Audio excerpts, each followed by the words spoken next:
Media को एक बड़ी रिक्वेस्ट है कि प्लीज आप लोग नेशनल एंथम के लिए वेरी स्पेशल डे। आज की जो शुरुआत है वो भी खास होनी चाहिए और कहते हैं कि शुरुआत करने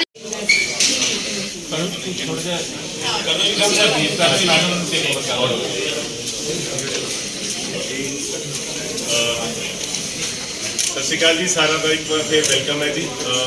chief guest doctor Vineet Kaur साडे नाल आ चुके हैं। थोड़ा जिहा मैं रोबोट बारे थोड़ा ब्रीफ कर देना जी तुहानूं सारिਆਂ ਨੂੰ, बाद में तुहाडे क्वेश्चन भी लवांगे असीं।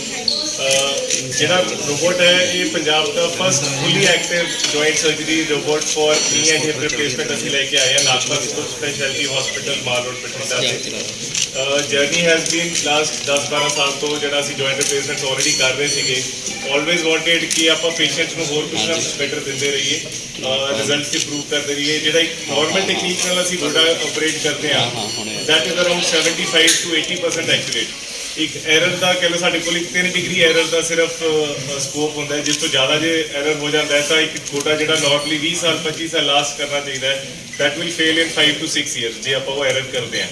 तो पहले 75 to 80% एक्यूरेसी मिल रही थी जो नॉर्मल टेक्नीक सी। 2017 असीं कंप्यूटर नैविगेशन लॉन्च की जिहदे नाल असीं इसे एक्यूरेसी नूं अप टू 95% लैके सीगे। मोर दैन 1500 असीं सर्जरीज ऑलरेडी कंप्यूटर नैविगेशन नाल भी इस एरिए कर चुके हैं। एंड नाउ वी वांटेड कि वही एक्यूरेसी नूं असीं नीयर 100% किवें लैके जाइए, बिकॉज असीं नहीं चाहते कि वो जिहड़े 100 चों 5 मरीज ने जिन्हां लई वही 100% हो जाना है वो एरर किसी नूं होर मिले। चाहे वो एक माइनर एरर है बट स्टिल आप चाहते हैं कि जिन्ना साडा एक एज अ डॉक्टर फील होंदी है कि असीं जिन्ना बेस्ट कर सकीए एरर फ्री असीं रिजल्ट दे सकीए।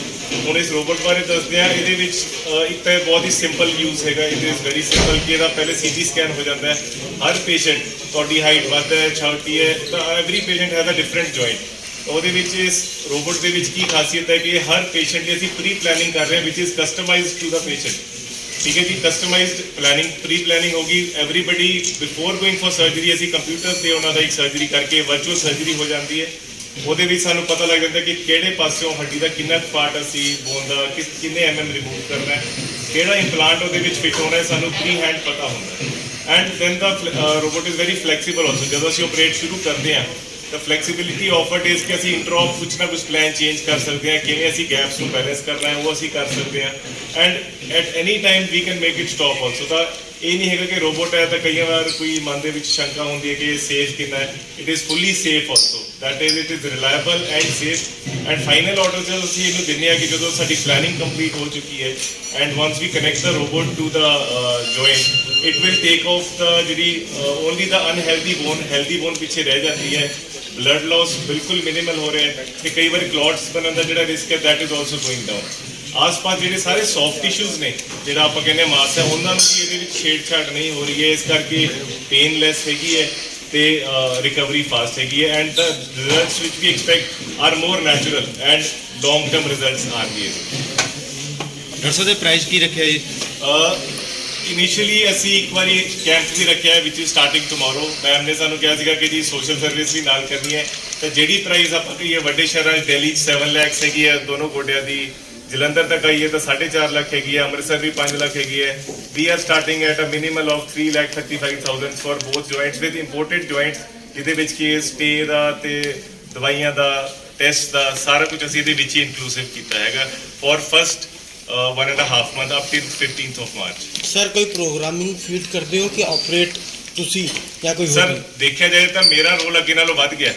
हर पेशेंट लिए मैं एक पहले प्री प्लैनिंग करदा बैठ के, पहले उन्होंने CT स्कैन होंदा ਉਹਦਾ CT इमेजेस ਅਸੀਂ ਕੰਪਿਊਟਰ 'ਚ ਪਾਉਂਦੇ ਆ। ਹਰ ਇੱਕ ਦਾ ਜਿਵੇਂ ਚੂਲੇ ਦਾ ਸੈਂਟਰ, ਗੋਡੇ ਦਾ ਸੈਂਟਰ ਵੀ mark around 20 points before surgery ਸਾਰੇ ਪੁਆਇੰਟਸ ਮਾਰਕ ਕਰਦੇ ਆ। ਸੇਮ ਇੰਟਰਾ ਆਪਰੇਸ਼ਨ ਵੇਲੇ ਵੀ ਅਸੀਂ ਪੁਆਇੰਟਸ ਦੀ ਮਾਰਕਿੰਗ ਕਰਦੇ ਆ ਬਿਕੋਜ਼ ਅਸੀਂ ਜਦੋਂ ਮਾਰਕਿੰਗ ਕਰਦੇ ਆ ਤਾਂ ਉੱਥੇ ਆਲਰੇਡੀ ਕੰਪਿਊਟਰ 'ਚ ਇਮੇਜ ਪਹਿਲੇ ਦੀ ਅਸੀਂ ਬਣਾਈ ਹੋਈ ਹੈ, ਉਹਨੂੰ ਅਸੀਂ ਇੱਕ ਪੁਖਤਾ ਦੁਬਾਰਾ ਰੀਚੈਕ ਕਰਦੇ ਤਾਂ every time it is continuous rechecking ਚੱਲ ਰਹੀ ਹੈ।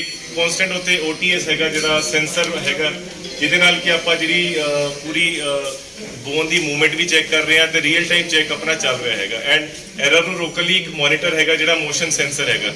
ਜੇ ਆਪਣਾ ਥੋੜਾ ਜਿਹਾ ਵੀ ਰੋਬੋਟ ਜਾਂ ਕੋਈ ਪੇਸ਼ੈਂਟ ਦਾ ਲੈਗ मूव करती है तो robot stops goes back check position करके वापस आके ऑपरेट करता है। सक्सेसफुली रेट किया सक्सेसफुल शुड बी 99.9%। देखो 100% हेल्थ लाइन आप नहीं कह सकते but the execution will be 99.9% there and ਉਸ ਤੋਂ ਬਾਅਦ ਰਿਜ਼ਲਟਸ ਵੀ ਆਪਾਂ ਨੂੰ ਇੰਨੇ ਹੀ ਮਿਲਣੇ ਚਾਹੀਦੇ ਆ।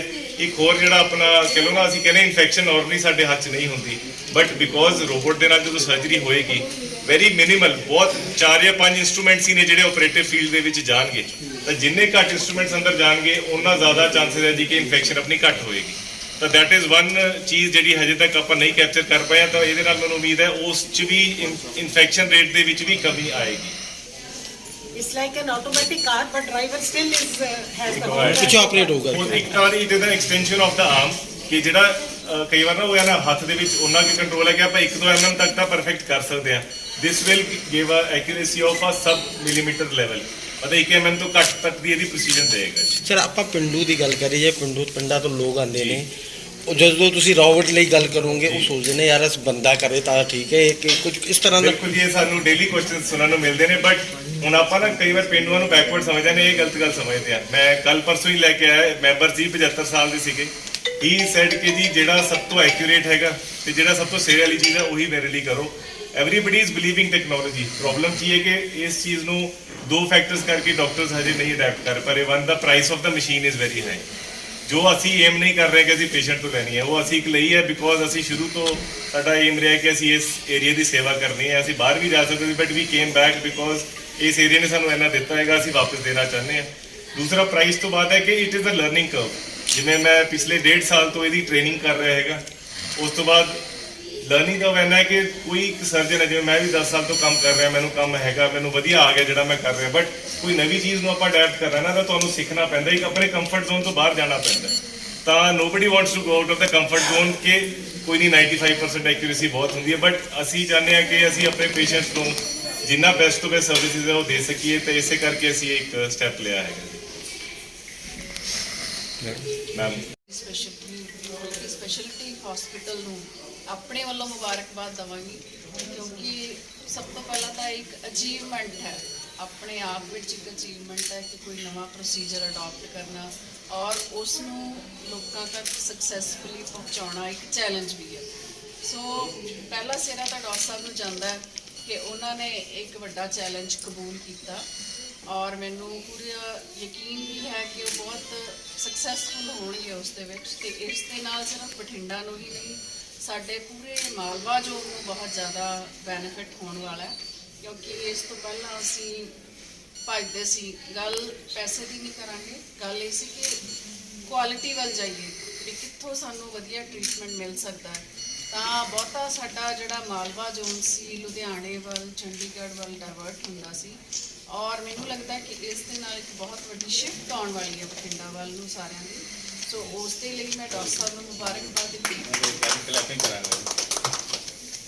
ਇਸ ਤੋਂ ਬਾਅਦ ਜੋ ਪੰਜਾਬ ਸਰਕਾਰ ਦਾ ਮੇਨ ਉਦੇਸ਼ ਸੀਗਾ, ਜਿਸ ਟੀਚੇ ਨੂੰ ਅਸੀਂ ਲੈ ਕੇ ਚੱਲੇ ਸੀ ਕਿ ਅਸੀਂ ਸਿਹਤ ਤੇ ਸਿੱਖਿਆ ਨੂੰ ਪਹਿਲ ਦੇਵਾਂਗੇ, ਔਰ ਮੈਨੂੰ ਲੱਗਦਾ ਕਿ ਜਿਸ ਤਰ੍ਹਾਂ ਇਹ ਮੂਵਮੈਂਟ ਸ਼ੁਰੂ ਹੋਈ ਹੈ ਆਮ ਆਦਮੀ ਪਾਰਟੀ ਦੀ ਸਰਕਾਰ ਆਉਣ ਦੇ ਨਾਲ, ਉਹਦੇ ਵਿੱਚ ਜਿਹੜੇ ਡਾਕਟਰਸ ਇਨਵੋਲਵ ਹੋ ਰਹੇ ਨੇ, ਚਾਹੇ ਉਹ ਪ੍ਰਾਈਵੇਟ ਸੈਕਟਰ 'ਚ ਨੇ, ਗਵਰਨਮੈਂਟ ਸੈਕਟਰ 'ਚ ਨੇ, ਲੋਕਾਂ ਦੇ ਹੈਲਥ ਨੂੰ, ਲੋਕਾਂ ਦੇ ਜੀਵਨ ਪੱਧਰ ਨੂੰ ਉੱਪਰ ਚੱਕਣ ਲਈ ਜਿਹੜੇ ਵੀ ਡਾਕਟਰਸ ਅੱਗੇ ਆ ਰਹੇ ਨੇ, ਮੈਨੂੰ ਲੱਗਦਾ ਹੈ ਕਿ ਆਉਣ ਵਾਲੇ ਸਮੇਂ ਦੇ ਵਿੱਚ ਇਹ ਇੱਕ ਇਤਿਹਾਸ ਰਚਿਆ ਜਾਏਗਾ ਕਿ ਇਹ ਸਮਾਂ ਸੀ ਜਦੋਂ ਪੰਜਾਬ ਦੇ ਵਿੱਚ ਹੈਲਥ ਸਿਸਟਮ, ਐਜੂਕੇਸ਼ਨ ਸਿਸਟਮ ਬਹੁਤ ਨੀਵੀਂ ਪੱਧਰ ਤੱਕ ਜਾ ਚੁੱਕਿਆ ਸੀ, ਔਰ ਸਾਡੇ ਇਹ ਵਾਲੇ ਡਾਕਟਰ ਸੀ ਜਿਨ੍ਹਾਂ ਨੇ ਅੱਗੇ ਆ ਕੇ ਇਸ ਸਿਸਟਮ ਨੂੰ ਬਦਲਣ ਵਿੱਚ ਇੱਕ ਬਹੁਤ ਵੱਡਾ ਰੋਲ ਨਿਭਾਇਆ ਸੀ। ਤਾਂ ਉਹਦੇ ਲਈ ਵੀ ਮੈਂ ਮੁਬਾਰਕਬਾਦ ਦਿੰਦੀ ਹਾਂ, ਪੂਰੇ ਹਸਪੀਟਲ ਦੇ ਸਟਾਫ ਨੂੰ ਵੀ ਮੁਬਾਰਕਬਾਦ ਦਿੰਦੀ ਹਾਂ।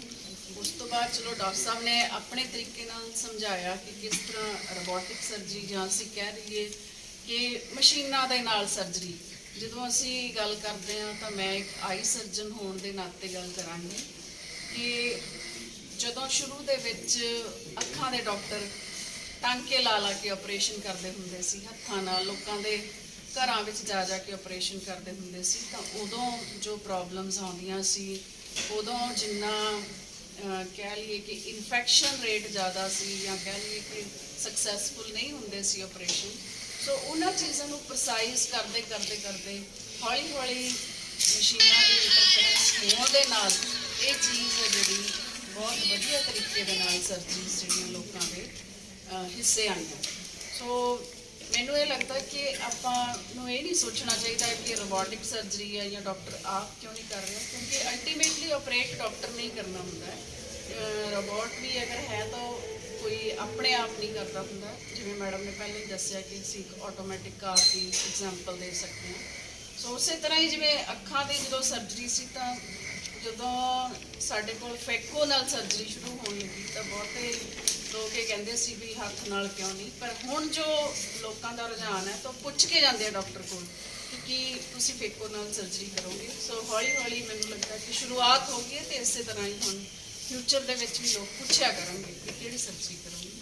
ਸੋ ਮੈਨੂੰ ਲੱਗਦਾ ਹੈ ਕਿ ਬਹੁਤ ਵਧੀਆ ਅਚੀਵਮੈਂਟ ਹੈ ਸਾਡੇ ਹਲਕੇ ਦੀ।